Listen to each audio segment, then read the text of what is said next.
Good morning mga kumare kong tigang. Diyan pala kayo. Kumusta na po kayo ha mga kumare kong tigang? At alam niyo po ba ha mga kumare kong tigang na for today's video may pag-uusapan naman po tayo isang napaka-interesting na topic. Ano yan? Tungkol po sa ating mga bigasan. Kayo po ba ha mga kumare kong tigang meron pa bang mga bigasan na gawa sa plastic? Inilalagay niyo pa rin po ba ha mga kumare kong tigang mga bigas po niyo sa mga plastic na lagayan na yan? Nako, tigilan niyo na po yan ha mga kumare kong tigang. Kung napapansin niyo po ha mga kumare kong tigang na palagi na lamang kayo mabilis na nauubusan ng mga kaperahan po ninyo. Halimbawa, lagi kayong nasasaidan lagi ha, makmari ko tigang parang bakit ganun? Parang madami naman ako kinikita. Bakit parang lagi na lamang ubos at ubos, wala kayong naiipon? Kasi ganyan nga po ha, makmari ko tigang ang pinaglalagyan po ninyo ng mga bigas po ninyo. Kaya palitan nyo po yan. Kasi kapag kayo po gumagamit ng mga bigasan na gawa po sa plastic, hindi po kagandahan yan. Yan po yung naghihikayat lagi na mabilis sa pagkaubos ng ating mga kayamanan, kaperahan natin ha mga kumare kong tigang. Mas mainam po ha mga kumare kong tigang, mag-imbak na lang po kayo ng mga bigas po ninyo sa mga lagay na gawa po sa metal, gawa po sa clay, o gawa po sa kahoy. Mas mainam pa po yan ha mga kumare kong tigang. Kasi ang mga sinasabing plastic na lalagyan ng mga bigas humihikayat po yan ng mga negativities. Katulad po ng mga kaibigan yung mga plastic na paling harap. Puro kamalasan lang ang ibibigay sa inyo. Ito naman yung mga kaibigan ng plastic. Opo ha, mga kumare kong tigang. At pansin niyo, kapag ang mga laga niyo po ng mga bigas po ninyo ay gawa po sa plastic, nako, napakabilis talagang maubos ng mga kaperahan po ninyo. Tapos palagi na lamang, lagi kayo may mga pinagkakagastusan na hindi niyo winawari. Bakit palagi na lamang sunod-sunod?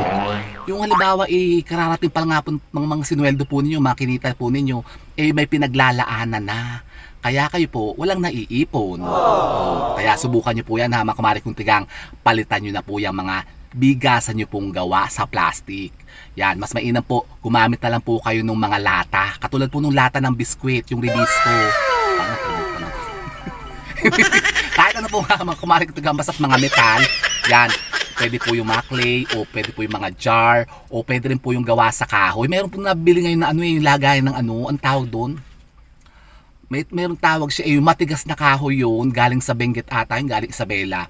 Kaya lang medyo may kamahalan nga lang, pero talagang safe naman po talaga at maganda yun na gawing lagay ng bigas po ninyo.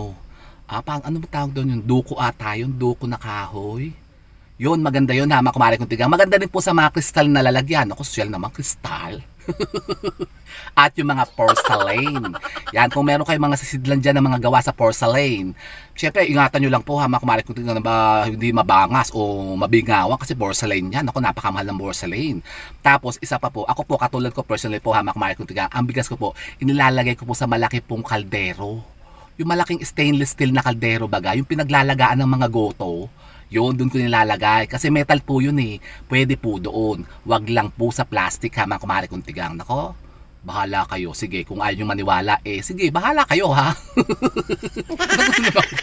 Hindi naman po ha, mga kumare kong tigang. Basta po kayo po gusto niyo pong mabago po ang takbo ng pamumuhay po ninyo, yan ang unahin po ninyo. Palitan nyo po ang mga lagayan po ng mga bigas po ninyo. At huwag nyo pong wawaniin ha, mga kumare kong tigang, nang inyo pong mga bigas ay sinasadlok po ninyo diretso po sa sako. Isalin nyo po yan ha, mga kumare kong tigang, sa kahit ano pong lalagyan. Pero wag po sa plastic. Kasi hindi maganda kapag ang mga bigas natin sinasadlok natin. Tapos tayo magsasaing. Diretso na sa sako. Saing kayo ng saing. Tapos diyan kayo sadlok ng sadlok. Ganon din po ang epekto niya. Napakabilis din po maubos ng kaperahan natin. Hindi rin kayo makakaipon dyan. Kaya gawin nyo po yan ha, mga kumare kong tigang. Magpalit na po kayo ng mga lalagyan nyo po ng mga bigas ninyo para naman po kayo po makaipon na at para kayo po swertihin pa. Talaga ba? Opo ha, mga kumare kong tigang. Pero sabi nga po ha, mga kumare kong tigang, ito naman po mga sinasabing mga paniniwalang ito yung mga pawang gabay lamang naman po natin. Kung kayo naman po hindi po naniniwala sa mga gantong usapin, di okay lang po ha, mga kumare kong tigang. Sige, tuloy nyo pa rin po yan. Diyan po kayo maglagay ng mga bigas po ninyo. Di bahala lang kayo ha, mga kumare kong tigang. Di huwag nyo ako sisihin. Bahala po kayo na mag-suffer sa consequences. Pero sabi nga po ha, mga kumare kong tigang, wala naman po mawawala sa atin kung yan naman po yung ating susubukan. Kasi malay nyo, yan po makatulong po sa inyo para naman po maluwan-alwan na ang takbo ng mga pamumuhay po ninyo. O diba gusto nyo yan? Gusto ko yun ha, mga kumare kong tigang. Kaya subukan nyo po yan. Pagpapalitan nyo na po yung mga plastic, yung mga bigasan.